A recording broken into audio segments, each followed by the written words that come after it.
नमस्कार। आज बात बिहार की होगी और आज क्या बोले बिहार में बात होगी अररिया की, क्योंकि अररिया जो कि बिहार का सीमांचल इलाका है और इसकी एक और खासियत भी है कि नेपाल और बंगाल की सरहद से भी एक तरीके से जुड़ा हुआ है। अभी तक ये बात होती रही कि भाई पहले की सरकारों ने सीमांचल की तरफ क्यों ध्यान नहीं दिया, क्योंकि अब हम देख रहे हैं प्रधानमंत्री के लगातार कई दौरे हुए। पूर्णिया में तो आपने देखा ही, और उसके बाद अररिया को लेकर बहुत सारी विकास की परियोजनाएं शुरू हुई। अभी तक इतिहास यही कहता है कि जब भी कभी वोट डालने के लिए ये तमाम वोटर जाते हैं तो जात पात देखी जाती है, जात का गणित हमेशा से दिमाग में रहता रहा है। लेकिन इस बार इतना विकास, इतनी परियोजनाएं आने के बाद क्या अब वो ट्रेंड अररिया चेंज करेगा इस चुनाव में? ये एक अहम बात है। और नौजवानों के दिल में तो भाई बहुत सारी योजनाएं जो खुली हैं, क्या वो उनके दिल से छू गई हैं? ये भी एक सवाल है। तो आज जरा यहाँ पर हमारे साथ अररिया की बहुत सारी जनता मौजूद है, काफी उत्साह में दिखाई दे रहे हैं बात करने के लिए। लगता है सवाल भी बहुत सारे हैं इनके मन में और राजनीति से जुड़े हुए मुद्दे, क्योंकि कहते हैं यहाँ पर रग रग में सबको राजनीति की समझ रहती है। तो आज जरा सीमांचल की बात अररिया से। आइए जरा शुरुआत कर लेते हैं आप ही से। अररिया के दिल में क्या चल रहा है इस बार? परिवर्तन। इस बार परिवर्तन होना है। कैसा परिवर्तन? सत्ता परिवर्तन। मतलब आप कह रहे हैं कि इस बार एनडीए को हटाना है? जी हाँ। जी। क्यों? धरातल पर कोई विकास नहीं है। प्रधानमंत्री ने इतनी योजनाएं, हर किसी योजना में तो अररिया दिखाई दे रहा है। कोई दिखाई नहीं दे रहा है, जुमलाबाजी कर रहा है। अच्छा, और क्या, सब कुछ जुमलाबाजी है। ओके, जुमले चल रहे हैं क्या? अररिया का विकास नहीं हो रहा? देखिए, अररिया ही नहीं, पूरे भारतवर्ष का विकास हो रहा है, पूरे बिहार का विकास हो रहा है। हमारे जो बड़े भाई लोग हैं उनको पता नहीं अपने नज़र से कौन चश्मे से देखते हैं, विकास नहीं दिखाई दे रहा है। अभी अररिया जिला में देखिए, वंदे भारत ट्रेन जो कि एक सपना था, और एयरपोर्ट पूर्णिया का, अभी हम लोग दरभंगा और बागडोगरा एयरपोर्ट जाते थे जो यहाँ से 150-200 किलोमीटर दूर है, और अभी बगल में 70 किलोमीटर पर एयरपोर्ट चालू हो गया है। जोगबनी से दानापुर वंदे भारत ट्रेन, नरपतगंज जहां से कभी कोई ट्रेन नहीं खुली है, नरपतगंज से जनसाधारण एक्सप्रेस जो अमृतसर के लिए है वो ट्रेन दी गई है, जनसाधारण। अब ये विकास नहीं है जिसकी बात ये कर रहे हैं। ये मोदी युग चल रहा है, और मोदी युग भारतीय इतिहास के गौरव का पुनर्जागरण का युग है। और आज जो भारत की स्थिति है वो पहले से बहुत बेहतर है। एक समय में जहां हम पाकिस्तान से डरते थे, वहां अमेरिका से आंखें मिला करके बात कर रहे हैं, है ना। इसलिए यही हो जो है ना, ये इन लोगों के संस्कार में है। इन लोगों को विकास से कोई मतलब नहीं है, इन लोगों को अराजकता चाहिए। जो इनका इतिहास है उन्हीं को दोहराने का ये प्रयास कर रहे हैं, है ना। और ये मोदी युग है। अररिया के बारे में ये भी एक कहावत कही जाती थी कि एक वो समय था कि इसको आतंकवाद की पनाहगार भी कहा जाता था, लेकिन अब वो युग भी खत्म हो गया है। हुआ या नहीं हुआ? क्या मैडम, एक आतंकवाद अररिया जिला में पकड़ाया है? इसको आतंकवाद का पनाह कहते हैं आप? हम तो पूछ रहे हैं। नहीं, अगर कोई बतावे एक भी आतंकवाद यहाँ पकड़ाया हो मैडम। आरजेडी का युग बढ़िया था क्या? जी। ज्यादा बोलने की बात नहीं है मैडम, आज आप चल के आए हैं, यही विकास है। नहीं आता था। आप जहाँ खड़े हैं ये विकास है। 2005 से पहले और आज का बिहार बदल चुका है। बिहार में कोई ऐसा व्यक्ति नहीं है जहाँ लाभ नहीं पहुँचा है, कोई ऐसा व्यक्ति नहीं जो लाभान्वित नहीं हुआ हो। यही है विकास। जब लालू जी का सरकार था तो इतना जितना भी हत्या बलात्कार, मतलब आप लिस्ट निकलवाइए, थाना से निकलवाइए, ब्लॉक से निकालिए, एक भी गरीब का नहीं चल रहा है। गरीब को हनन किया जा रहा है यहाँ, मतलब हत्या किया जा रहा है उसको। हाँ, अभी के काल में आप हत्या और बलात्कार का 2005 से पहले का डाटा निकालिए और आज का डाटा निकालिए। 2005 से पहले हत्या और बलात्कार का डाटा निकालिए। पहले आरजेडी के शासन काल में जो बिहार को जंगल राज कहा गया, वो क्यों कहा गया? जंगल राज नहीं, वो उस समय जब सामाजिक न्याय का दौर था। आज जो वीरेंद्र जी बोल पा रहे हैं वो लालू जी की देन है। वीरेंद्र जी बोल पा रहे हैं आज लालू जी की देन है। उनका अगर आवाज निकल रहा है तो वो लालू जी का देन है, हमारा है। ये जो वीरेंद्र जी आज बोल रहे हैं आपके सामने में विकास की बात, ये लालू यादव के सामने में बोल रहे हैं। नहीं सुनिए, आज आप कह रहे हैं कि वंदे भारत ट्रेन दिया, ट्रेन क्यों दिया? बिहार का आदमी को गुजरात के ले जाके फैक्ट्री में काम कराने के लिए। क्या बिहार में फैक्ट्री नहीं हो सकता है? ट्रेन दे दिया तो रही है फैक्ट्री, कहाँ बन रहा है? युवाओं को यहाँ रोजगार चाहिए। यहाँ भेदभाव धर्मनिरपेक्ष देश है ये मेरा भारत देश। यहाँ युवाओं को रोजगार चाहिए। जब हमारे डिप्टी सीएम तेजस्वी यादव जी थे, युवाओं को 3.5 लाख नौकरी दिए थे। यहाँ आपको मिली? यहाँ पर इधर उधर चलने वाली नहीं है। विकास तो पागल हो गया है, लोगों को समझ में नहीं आया कौन सा चश्मा पहने हुआ। अभी प्रधानमंत्री मोदी जी आए थे, 40,000 करोड़ का पैकेज देके गया है। मखाना उद्योग लग रहा है, क्या नहीं हो रहा है विकास? गली गली रोड है। चश्मा से अलग हट करके जो दलीय राजनीति है उससे अलग हट करके सभी लोगों को सोचना चाहिए। यहाँ हर स्तर पर विकास हुई है। आप देखिए यहाँ की जो है हर लोगों को जो है अनाज मिल रहा है, रोड बन रहा है, पुल पुलिया बन रहा है और अन्य तरह की सारी विकासें हो रही है। और सारे लोगों को देखिए वृद्धावस्था पेंशन मिल रहा है। आम लोगों का जो है, आम लोग आज भयमुक्त वातावरण है, यहाँ पर काम करने की स्थिति है। इस राज्य में इतना विकास हुआ है। इंदिरा आवास में कुर्सी गया तो 20,000, 6 फीट गया तो 20,000 और जब लिंटर हुआ तो 1 लाख। ये विकास हुआ। यदि आप जमीन का रसीद कटाने के गए तो 11,000, 3 लाख। यदि थोड़ा झंझट है तो 50,000।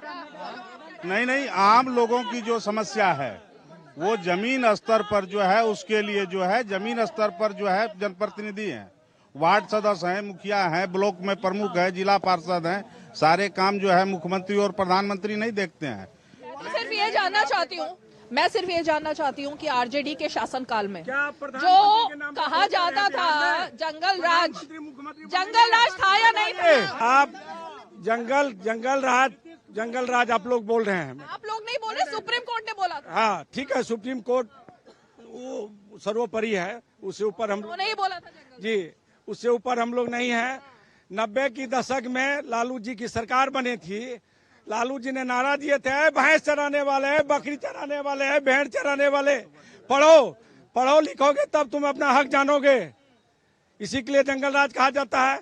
2-4% लोग इसको तो नहीं था जंगल राज? जी नहीं, जंगल राज नहीं था। तो भाई अररिया की जनता ने जबरदस्त हंगामा किया और इसीलिए जहां पर हम अभी थे वहां से हमें अब दूसरी जगह आना पड़ गया, क्योंकि वहां तो इतना ज्यादा हमें लगा कि बहुत सारे समर्थक थे जो कि आरजेडी के थे और बहुत सारे समर्थक बीजेपी के थे।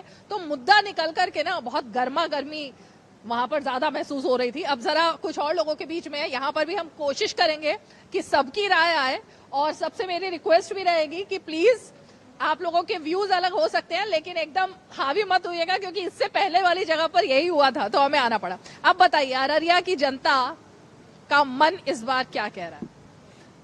अररिया की जनता का मन है कि देखिए कोई भी गाड़ी कम से कम 2 चक्के से चलती है और अगर केंद्र में एक चक्का है तो वही चक्का मतलब डबल इंजन चाहिए। फिर से बदलाव नहीं चाहिए? नहीं, बदलाव नहीं चाहिए। क्या वजह? वजह क्या बोले क्या, आपको 2 चक्के की है, 1 चक्का अगर पंक्चर हो जाएगा तो गाड़ी विकास होगा नहीं। तो हमको राज्य का विकास चाहिए और राज्य का विकास चाहिए तो 2 चक्के चाहिए। 2 चक्कों से विकास हो रहा है वैसे या नहीं हो रहा? हाँ बिल्कुल, परिवर्तन संसार का नियम है और जब तक परिवर्तनशील संसार रहेगा तब तक नया नया चीज हमको जानने का मौका मिलेगा। अभी वर्तमान में मैं फारबिसगंज विधानसभा के बारे में बोलना चाहता हूं। फारबिसगंज के वर्तमान विधायक लगातार 2 टर्मों से विधायक हैं, लेकिन जो अभी वर्तमान स्थिति बनी हुई है, अगर परिवर्तन नहीं किया गया तो हम एनडीए का जो सीट है यहाँ लूज हो जाएगा। बेसिकली लोकल मुद्दा है कि भाई लोकल जो कैंडिडेट्स हैं, मतलब आप हैं एनडीए के साथ लेकिन कैंडिडेट चेंज होना चाहिए। आपके लिए मुद्दा क्या है? केंद्र और राज्य में जो है वो बीजेपी का ही सरकार चाहिए, लेकिन यहाँ पे जो है यहाँ पे चेंज चाहिए, विधायक चेंज चाहिए। हाँ, मुद्दा तो कोई बता ही नहीं रहा है। मुद्दे क्या है भाई यहाँ पर?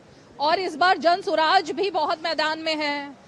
आरजेडी के लोग भी यात्रा पर निकल रहे हैं। तेजस्वी यादव ने अब अकेले यात्रा शुरू कर दी है, तो इन सब का कितना प्रभाव है? 20 से 25 सीट पे आरजेडी इस बार सिमट रही है और दोबारा डबल इंजन की सरकार बन के आ रही है। एनडीए की सरकार पूर्ण बहुमत से इस बार बन करके फिर से आ रही है बिहार में, ये क्लियर बात है। कोई भी ऐसा नहीं है जो चाह रहा हो कि भाई जनसुराज को मौका दें या आरजेडी को थोड़ा सा आगे बढ़ाएं, ऐसा कोई नहीं है ना? आरजेडी का क्या लग रहा है इस बार? आरजेडी का यहाँ कोई जनाधार नहीं है, डबल इंजन की सरकार है। हम लोगों का सांसद प्रदीप सिंह जो है वो धाकर सांसद हैं, उनके कार्यकाल में ये पूर्णिया फ्लाइट और वंदे भारत अमृत भारत ट्रेन का शुभारंभ हो गया है मैडम। और हमारे डबल इंजन की जो सरकार है, इनकी पूर्ण बहुमत से सरकार बनेगी। कहीं जनसुराज जैसे हवा में आया है वैसे चला जाएगा वो, और राजद की जनाधार यहाँ फॉरबिसगंज विधानसभा में नहीं है। जनसुराज और आरजेडी का कोई स्कोप, यहाँ कोई स्कोप नहीं है। आज जो विकास देखा जा रहा है फारबिसगंज में, जो बुलेट ट्रेन चल रही है, हवाई जहाज की भी सुविधा हो गई है पूर्णिया में, और जो विकास बढ़ रही है वो बहुत बढ़िया हो रहा है। बीजेपी की सरकार के साथ हम लोग हैं, लेकिन कुछ मुद्दों पर जो है हमारे यहाँ कुछ मतभेद है। जो इस बार जो है ना पॉलिटिकल पार्टी जो है विधायक के सीट पर कौन आ रहे हैं नहीं आ रहे हैं, एक बार यहाँ चेंज होना जरूरी है। कोई आरजेडी ने कुछ नहीं किया क्या जीवन में? आरजेडी बहुत किया। ये जो वंदे भारत ट्रेन इससे किसी लाभ नहीं होने वाला। 3:30 में टाइमिंग, 3:30 बजे कोई टाइमिंग है, टाइमिंग से घंटा लेके जाएगा सब जिला। चुनाई ट्रेन है, वंदे भारत ट्रेन नहीं, चुनाई रथ है जो नीतीश कुमार जी का। 7 घंटा यहाँ से फारबिसगंज से बाई बस जाएंगे तो 5 घंटा में जाएंगे, फेयर भी कम है, कैसे जाएगा लोग? आप एक चीज, कुछ हो तो भी दिक्कत, कुछ ना हो तो भी दिक्कत। आप सुनिए, ये स्थानीय सांसद सीमांचल जो ट्रेन चलती थी, पहले के जो सांसद थे तस्लीमुद्दीन साहब, उन्हीं का चलाया हुआ था। आज तक पेंटिकार नहीं लगवा सके यहाँ के सांसद। और दूसरा बात, जो चितपुर चलती है वो सप्ताह में 3 दिन है, टिकट नहीं मिलता है, उसको रेगुलर नहीं करा पाए। क्या विकास की बात करते हैं? हर जगह ग्रोथ चाहिए, सभी ग्रोथ के लिए यहाँ पर है कि क्या बढ़ोतरी हो रही है। अगर मान लीजिए ट्रेन मिल गई है तो अब हमें फ्लाईओवर चाहिए, फ्लाईओवर मिल जाएगा, हमें हवाई अड्डा चाहिए। जो सरकार हमें ग्रोथ दे रही है, एक लेवल पहुंचने के बाद सभी उस लेवल से आगे जाना चाहते हैं। आज हमारे यहाँ पहले ट्रेनें नहीं थी, पहले ट्रेनों की रेलवे की चौड़ीकरण हुई, अब ट्रेनें मिल गई हैं। कह रहे हैं कि वंदे भारत से कोई फायदा नहीं है। फायदा ना हो, कम से कम जो गरीब है वो यहाँ से पटना पहुँचने लायक तो हो गए, 8 घंटे में ही पहुँचे सुखी आराम।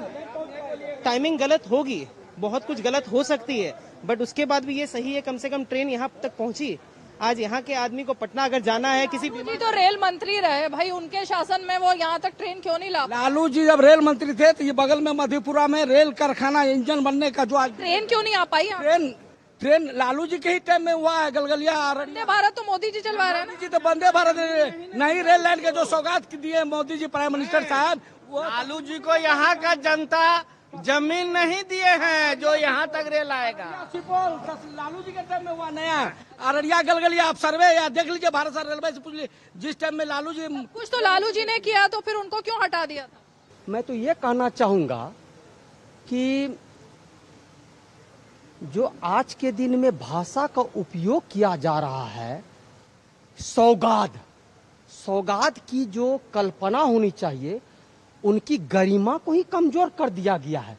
देखिए, हमारे बाप दादा से हमने जो जंगल राज की परिकल्पना सुनी है उनके समय की, और अब जो अमृतकाल हमें देखने को मिल रहा है, जहाँ एक तरफ रोड, पुल, पुलिया और डेवलपमेंट देखने को मिल रहा है, वहाँ विपक्ष के पास कोई मुद्दा ही नहीं है। वो वोट चोरी जैसे मुद्दे को लेकर कभी यात्रा निकाल रहे हैं, कभी अलग यात्रा निकाल रहे हैं। वो कह रहे हैं वोट चोर गद्दी चोर, यहाँ चोर चोर मुसेरे भाई हैं। देखिए, राजद और कांग्रेस दोनों को तो नैतिकता के आधार पर ये सवाल ही नहीं पूछना चाहिए।